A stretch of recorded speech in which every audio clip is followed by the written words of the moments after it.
What's up, Tweener heads? Welcome back to another video here in Delray Beach. We are finally back in Florida, and let me tell you, the weather is not the most ideal. I come from the Northeast, and going from 30-degree weather to below zero to now I'm humid all the time, and I just feel sticky. It's just normal in Florida, I guess. But today we're going to be breaking down for our first video here in Delray. We're going to be breaking down the 2020 Delray Beach Open Draw. But before you do that, I want to make sure you guys are subscribed to Tweener Head Tennis. We are on the road to 1,000 subscribers by the end of 2020, and we're already at 730. If we can hit that mark soon, that would be unbelievable. So make sure you hit that subscribe button, as well as checking out our Patreon page. I'm going to be plugging that every day until someone signs up. Thank you. But let's just go into it and go right into the 2020 Delray Beach Open Draw. The first one, you have to, it's just, come on. First match, Nick Kyrgios is the 1 seed. He's playing Tommy Paul. You can't get more entertaining than that. First match for him is on Tuesday against Tommy. So Kyrgios versus Tommy Paul, we're already off to a great start. Tennis Sandgren versus Frances Tiafoe. Tennis Sandgren just pulled out recently while I'm making this video, so a lucky loser qualifier will play Frances Tiafoe in the first round. Now, whoever wins that is going to play the winner of Kyrgios and Tommy Paul, and we're already off to a great start for the tournament. Next, we have the young Serbian next-gen player, Kecmanovic, who's going to be playing Jordan Thompson. Another great matchup. The young gun playing Jordan Thompson. Both of them had a strong and great start at the New York Open before coming here to Delray. So we're just going to see how that one pans out, because that one's a toss-up. I like Thompson's game. He's a great pusher and counter-puncher versus a very aggressive next-gen Serbian who could possibly be the next Novak Djokovic, but that's a big shoes to fill, so we're going to have to see about that one.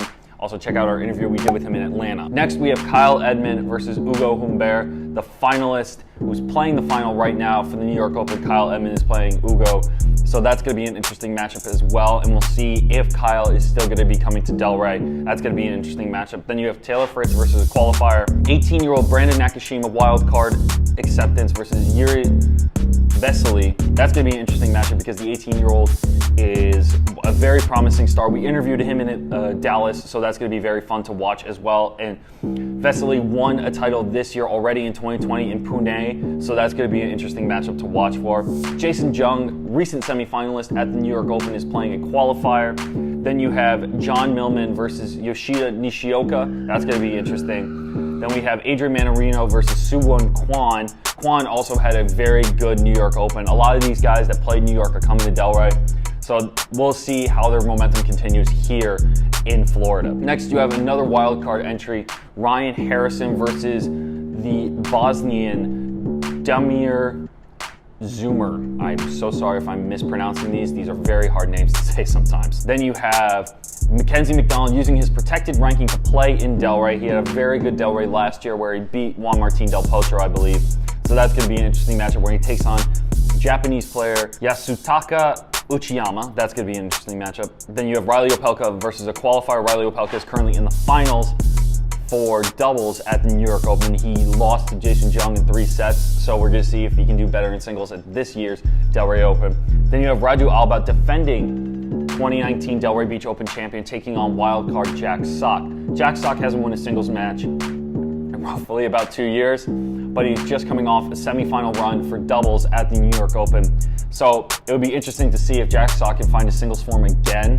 So hopefully he can do that. Then you have Henry Loxonen versus Steve Johnson. Steve Johnson, Riley Opelka's doubles partner at the New York Open that are playing the finals today. So we'll see how that goes. Then you have protected ranking German Cedric Stebe. I'm so sorry if I'm mispronouncing that, but he's playing a qualifier. And then to round it off, you have the currently Andreas Seppi, who's playing the finals of New York Open in singles versus the 2-seed Milos Raonic. For all of this, all of these are very good matchups. I haven't seen a strong field like that in a very long time, but for me, the most entertaining is going to be the top 6 players, just because of the amount of talent that's in there. Kyrgios, Tommy Paul, Tiafoe, Kecmanovic, Jordan Thompson, and then Ugo Humbert and Kyle Edmund. Like, the 8 is unreal. So that's going to be interesting.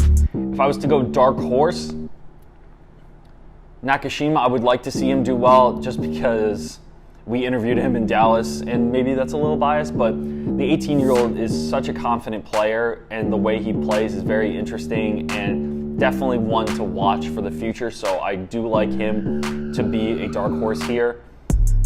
I think with Ryan Harrison, he could be the first wild card out of the tournament, as well as Jack Sock. But you never know at these tournaments. Anyone can play well on any day, and that's what tennis is all about. So we're trying to see who can push through the farthest with these wild cards. If I was to rank them from first to who's going to go the deepest to who's going to be the first out, I would probably go Nakashima is going to be the furthest to go through. Jack Sock going to go maybe far in this tournament. We don't know. He hasn't won a singles match again in 2 years, but then Ryan Harrison if I was to rank the wild cards. I haven't looked at Stebes. He's using a protected ranking to play. He plays a qualifier first round, so that could be a good confidence booster for him. Then he plays the winner of Raonic and Seppi. Seppi is playing the final right now in the New York Open, like I said, but we're going to see how well he does, if he wins or if he loses, if he's going to come to Delray right away and play Raonic. Zoomer, I like his game, and he's a very strong ground stroke player, so I want to see if he can do anything. I think he's definitely one to watch out for here at the Delray Beach Open.